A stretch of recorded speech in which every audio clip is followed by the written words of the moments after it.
പുറപ്പെട്ടോ? ആ, ഇതൊക്കെ ഞാൻ എടുത്തോളായിരുന്നല്ലോ. ആ, പിന്നെ ഞാനെന്തിനാ ഇവിടെ?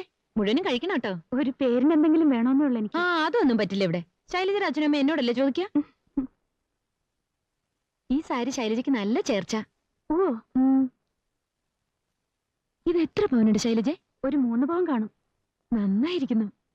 ഈ കറുത്ത മണി ഇതിന്റെ ഇടയ്ക്കിടയ്ക്ക് ഇങ്ങനെ ഇരിക്കുന്നതാ അതിന്റെ ഭംഗി. എനിക്ക് പിന്നെ ആഭരണങ്ങളെ പറ്റിയൊന്നും വലിയ പിടിയില്ല. താല്പര്യമില്ലാത്തോണ്ടാ. ഈ സ്വർണ്ണമാലകൾ കഴുത്തിൽ ഞാത്തിട്ട് നടക്കുന്നൊന്നും എനിക്ക് തീരെ ഇഷ്ടല്ല. സുഖേട്ടന്റെ നിർബന്ധം കൊണ്ട് അതൊക്കെ ഇടുന്നത് തന്നെ.